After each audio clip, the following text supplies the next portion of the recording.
Hello everybody, JonnyVR here, and this is my review of the second episode of Doctor Who Series 12, Spyfall Part 2.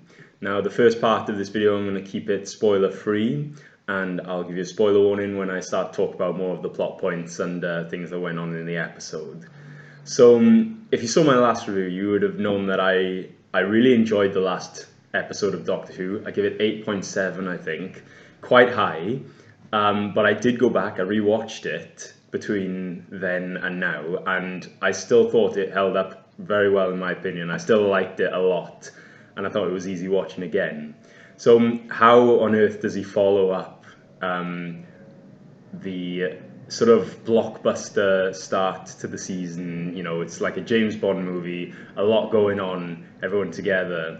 I think it does take a little bit of a change. Like the sort of the tone of the episode changes a bit. It's sort of, not only does it sort of change, it splits sort of into a few different little storylines. It's very a little bit hard to keep track of, and that's why I think it was a bit of a struggle to get through. But in the end, it sort of works out all right. The cliffhanger, was decently dealt with, I think, fair enough. The other the other questions you might have after the first episode were answered pretty decently. Give decent explanations for that, and there was a lot of answers given, so I might have to go back, rewatch it again. But for the most part, you were able to keep track of what's going on, even though a lot was going on. The aliens that we met in the first episode, they were definitely decently done, I think, but they were very, very mysterious, and I think their mystery surrounding them is probably their strength, and I'll go into that more in a little bit more detail later on in the video. The end of the episode, I thought it was decent. Again, it was clever, but I still think played it a little bit safe. Like, I think it was good, but it was clever and it was safe. And I think it didn't, with regards to the whole sort of plot of the episodes. And how does it set up the rest of the series? Different question. It sets up something big. I feel like it's gonna be very, very divisive. So we'll have to wait and see what's going on with that.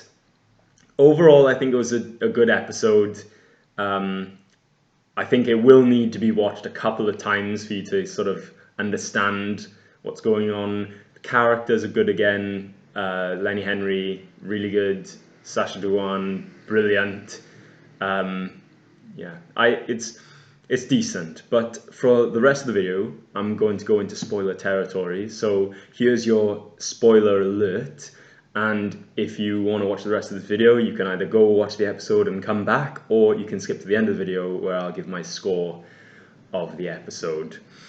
So here we go. From the last episode, the shocking reveal of the Master coming back was, I think, one of the standout parts of the episode. It was the first time in a long while that I was actually shocked, like, by watching Doctor Who.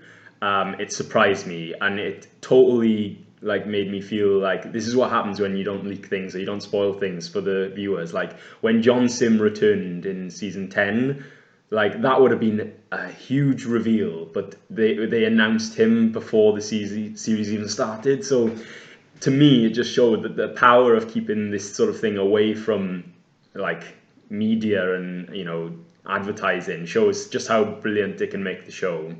And I think Sacha Dhawan is brilliant. I really think he's an excellent actor, and he brought a lot to the role. He was very crazy, very psychopathic, and he honestly, I really would like to see him come back. And I like that how his story ended when he was sort of taken back, because he was like dealing with all sides, even the Kasavin and everybody. He was sort of taken back, like the sort of trope that you've seen many times, the cliched. Oh, he's given us, he's not kept up his end of the bargain. He's betrayed us. He's betrayed our part of the deal, and they took him away.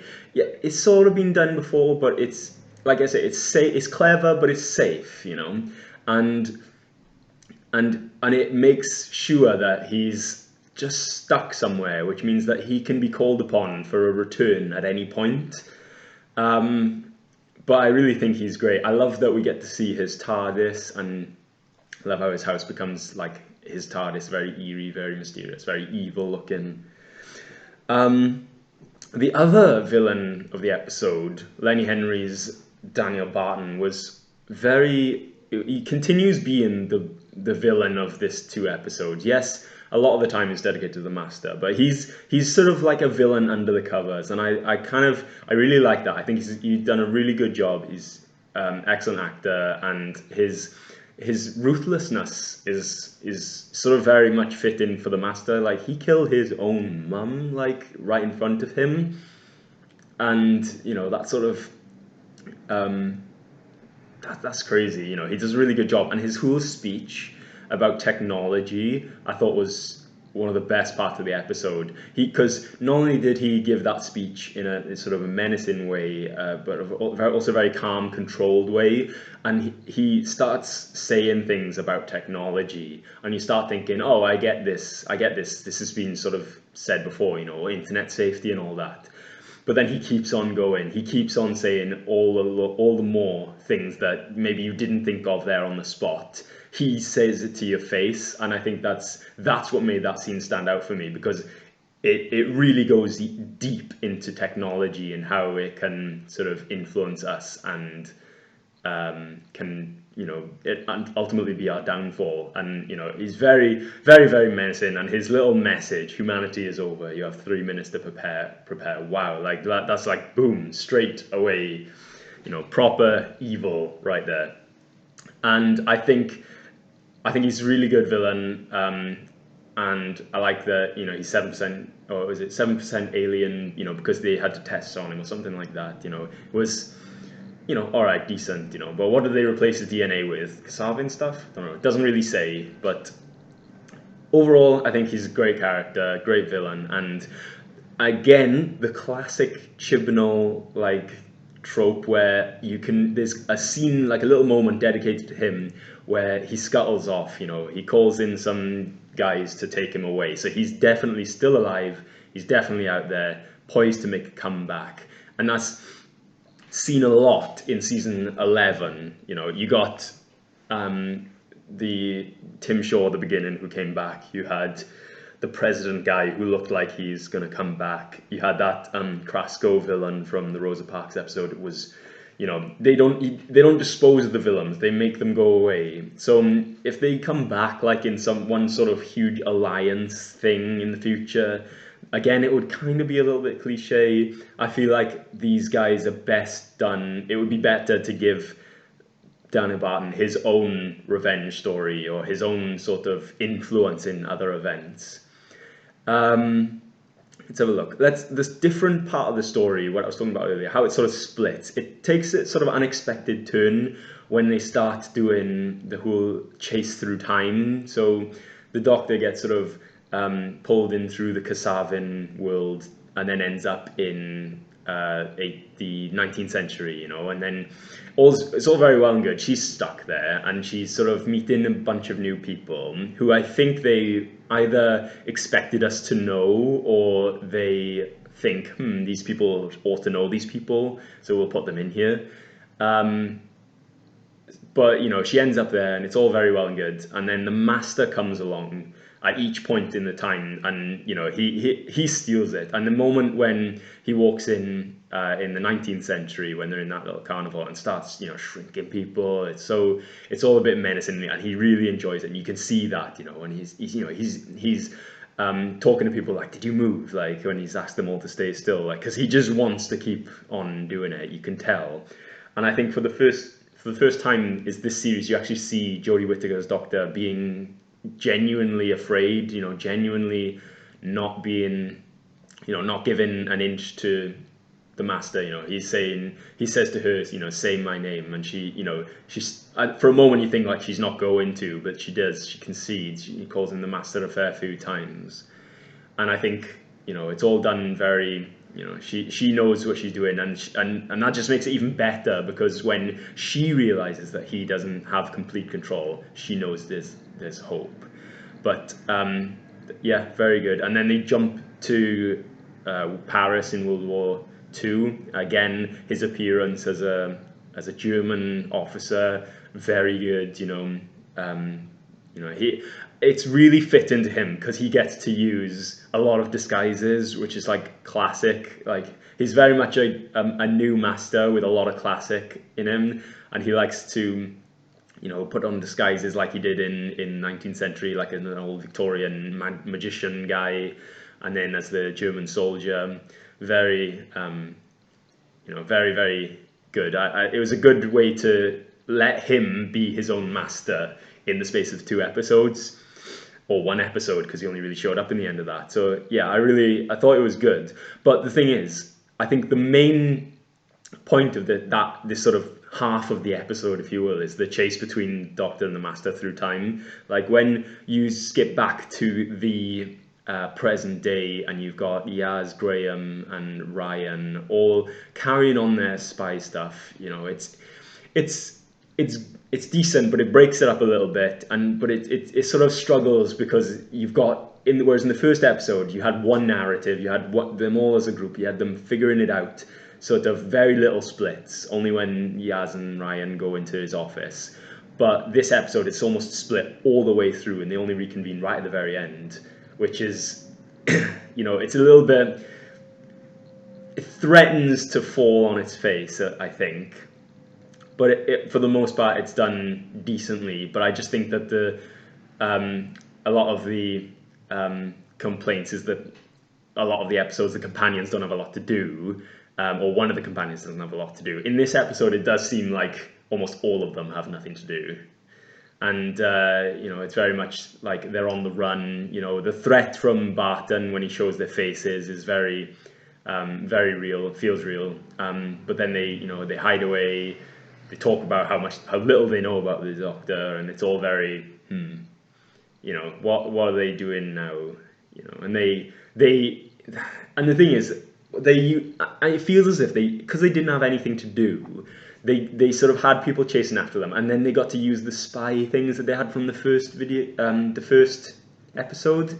And I thought, one of my things I said about the first episode is that Spyfall, the name Spyfall, obviously a James Bond reference, but it could have been a lot cheesier, the first episode. I thought it was going to be a really cheesy James Bond opener, but it really wasn't. It was paying sort of homage to James Bond, but without dwelling on it for too long. Like, they had the car chases, they had the gadgets, but the gadgets didn't do anything, and they had, the suits and everything. But I feel like when they made the gadgets an actual part of, the plot, with his laser shoes and, rocket launcher cups, I thought then it became the cheesy sort of side that I thought it was going to be. So it kind of, like, everything about the first video that I loved, the first episode I loved, it kind of undid it a little bit in this one. But, that's what you get. There's more to tell about the future of the series, though. At sort of midway through, the Master and the Doctor are talking. He says that you need to go to Gallifrey, a place that we haven't seen in a while. And in the end, she does actually go, and she finds out that exactly what the Master's told her is true, is that Gallifrey is burned. There was nuclear war, devastation, and it's destroyed. All the Time Lords dead, he said. Now, she goes and visits Gallifrey. Like, you can see the ruins of Gallifrey, and again, the special effects is amazing, and you can see, like, Jodie Whittaker's reaction is like, she's devastated. And I think that's going to be the reaction of a lot of fans, because not only that, but when we come back to the TARDIS, there's a hologram of the Master saying that he destroyed Gallifrey.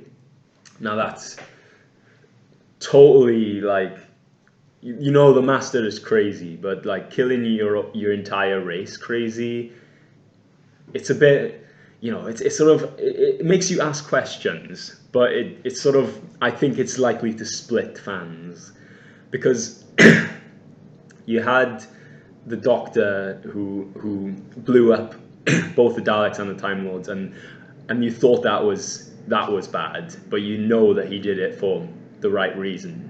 You know that he did it to stop the Time War. But then a lot of fans' favorite episodes probably is Day of the Doctor, where they find out that no, they actually saved Gallifrey, and I think that brought a lot of hype back into the series, because you would get to see the Time Lords again. You would get to see the redemption almost of the War Doctor, John Hurt's Doctor, and Christopher Eccleston. You know, all the Doctors who thought they had done such a terrible thing, actually they'd saved Gallifrey, but it was in a dimension somewhere, a pocket dimension that nobody knew about. So it's a bit of a drastic turn. It feels like out of all of the story arcs that he could have started with, it feels like he's ramped it up to the top. You know, he couldn't have done something a little simpler. He's gone for it.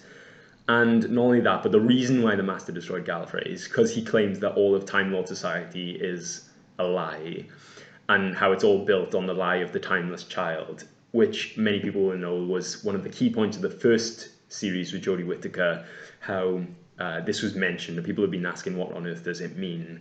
Now, I think there's two ways to look at this. One, it's really going to split fans, because people don't want Time Lord society to be built on a lie. I think people want to see them as these people, like these heroes, and they want to see the Doctor as a hero. But now we're going to have to question that, and we're going to see where the story actually takes us. But you know, the other thing is like, if we wait and see, you know, we never know what's going to happen, because I think the way that, you know, the Master is, you never know. I doubt all the Time Lords died. You know, maybe none of them died. Maybe they're just hiding away somewhere. It's all very, we'll have to wait and see. At the moment it seems like it'll split, but you know, what I think he has going for him is the fact that he made reference to this at the second episode of the 11th series, like a while ago. It showed that he knew what he was doing. He knew he had a plan. So just you know, we'll have to wait and see if it's a good plan. It definitely raises the stakes. It definitely gives us questions, and it definitely gives us a series-long story arc. But will we like the answers that we get? That's what I think is the problem here.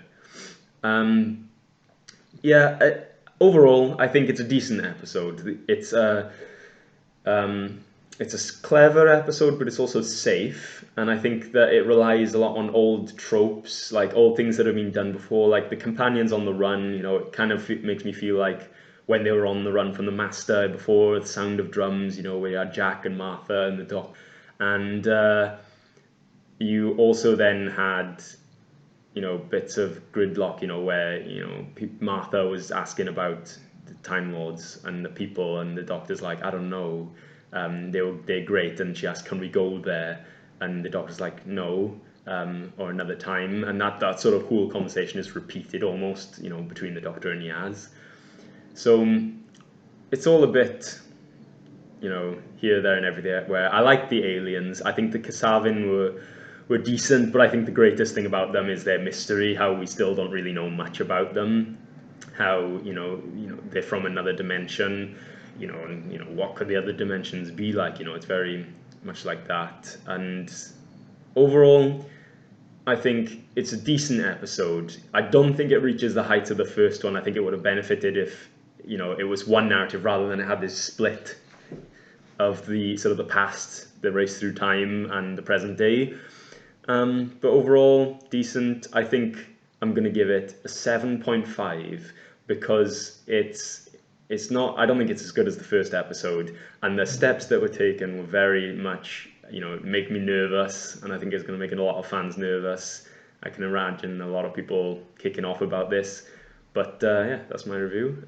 Thanks for watching, and make sure you check out our gaming channel where I play lots of VR games. and also tune in next Sunday for my review of the next episode. So thanks very much for watching. I'll see you next time. Bye.